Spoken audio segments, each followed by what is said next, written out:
Hi friends, welcome to channel. Karthigai Deepam சீரியலில் பயங்கர இன்ட்ரெஸ்டிங்காக ரொம்பவே பரபரப்பாக போயிட்டு இருக்குங்க.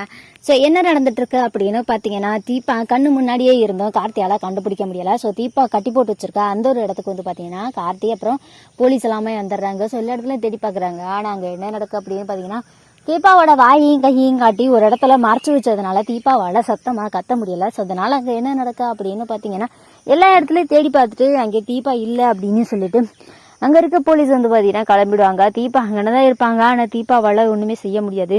தீபா வந்து பார்த்தீங்கன்னா ஒரு தெரியாமல் ஒரு ட்ராமா வந்து பார்த்தீங்கன்னா வேகமாக தட்டி விட்டுருவாங்க. ஸோ அந்த சத்தம் கேட்டோடனே வெளியே போன கார்த்திக் மறுபடியும் எது சத்தம் கேட்குது அப்படின்னு சொல்லிட்டு உள்ளே வருவார். ஆனால் அதுக்குள்ளே அங்கே என்ன பண்ணிடுவாங்க அப்படின்னு பார்த்தீங்கன்னா, அந்த ரவுடிங்கெல்லாம் ஒரு பூனை சத்தம் கேட்குற மாதிரி ஒரு ஆடியோவை ப்ளே பண்ணிடுவாங்க. ஸோ அதனால அங்கே பூனை தான் இருக்கும் போல. கார்த்தி இங்கே இல்லை, அவங்க போய் வேற எங்கேயோ போயிட்டாங்க, நம்ம வர தெரிஞ்சு அப்படின்னு சொல்லிட்டு அங்கேருந்து அந்த போலீஸும் கார்த்தியும் கிளம்பிடுறாங்க. அண்ட் இங்கே என்ன நடக்குன்னா, ரம்யாவுக்கு மேக்கப் போட்டுட்டு இருக்காங்க. ஸோ கல்யாணத்துக்கு நம்ம ரம்யா வந்து பார்த்தீங்கன்னா ஃபுல்லாக ரெடி ஆகிட்டு இருக்காங்க. ஆனால் மைத்திலிக்கு ரொம்பவே டவுட்டாக இருக்குது, இது நம்ம தீபா தானா அப்படின்னு சொல்லிட்டு. சரி, இதை சீக்கிரமே கண்டுபிடிக்கிறேன் அப்படின்னு சொல்லி அவங்க வந்து பார்த்தீங்கன்னா நினச்சிக்கிட்டு இருப்பாங்க.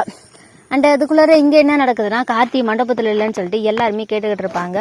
கார்த்தி எங்கே போயிட்டா அப்படின்னு சொல்லிட்டு எல்லாருமே பேசிகிட்டு இருப்பாங்க. அவன் வெளியே போயிருக்காம வந்துடுவான் அப்படின்னு சொல்லிட்டு அருண் சொல்லிட்டு இருப்பாரு.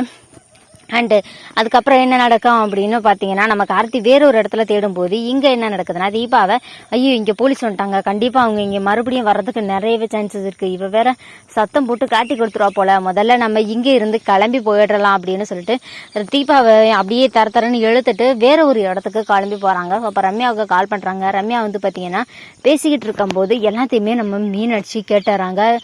மீனாட்சிக்கு பயங்கர சாக்காகுது, இங்கே இருக்கிறது தீபா, ஆனால் எப்படி இங்கே ரம்யாவோட குரல் கேட்குது அப்படின்னு சொல்லிட்டு உள்ளே வந்த மீனாட்சிக்கு பயங்கர அதிர்ச்சி. அப்போது இது தீபா இல்லையா, ஏய் நீ யார் உண்மையை சொல்லு அப்படின்னு சொல்லி மீனாட்சி கேட்டுட்ருக்காங்க. உடனே வந்து பார்த்தீங்கன்னா ரம்யா ஐயோ இவ எல்லாத்தையும் கேட்டுட்டாளா, இவகிட்ட இருந்து நம்ம எப்படி தப்பிக்கிறது, இவங்க கிட்ட இருந்து நம்மளால தப்பிக்கவே முடியாது, ஐயோ இப்போ நம்ம என்ன செய்யறது அப்படின்னு சொல்லிட்டு குழப்பத்தில் யோசிச்சுட்டே இருந்துட்டு, என்னக்கா இப்படி பேசுறீங்க, இல்லை நீ ஏமாத்துற, நீ வந்து போய் சொல்ற, இல்லை நீ யாரு உண்மையை சொல்லு அப்படின்னு சொல்லிட்டு இருக்கும்போது டக்குன்னு ஒரு ஸ்ப்ரே எடுத்து ரம்யா வந்துட்டு மீனாட்சியோட முகத்தில் அடிச்சிடுறாங்க. ஸோ அந்த ஸ்ப்ரேனால அவங்க மயக்கமும் போட்டு விழுந்துடுறாங்க. ஸோ அதுக்கப்புறம் என்ன நடக்குது அப்படின்னு பார்த்தீங்கன்னா, அப்படியே அவங்கள ஒரு ரூமில் போட்டு கட்டி வச்சிடறாங்க. இவ எந்திரிச்சானா கண்டிப்பாக அவள் நம்மளை பற்றி எல்லாருக்கிட்டையும் சொல்லிடுவா, அதனால இவ கட்டியே இருக்கட்டும், அதுதான் நல்லது அப்படின்னு சொல்லிட்டு ரம்யா வந்து மீனாட்சியை ஒரு ரூம்குள்ளே கட்டி வச்சுட்டு அண்ட் மணமேடைக்கு வரணும், என்ன பண்ணிட்டு இருக்கா அப்படின்னு சொல்லி மைத்திலி வந்து கூப்பிடுறாங்க.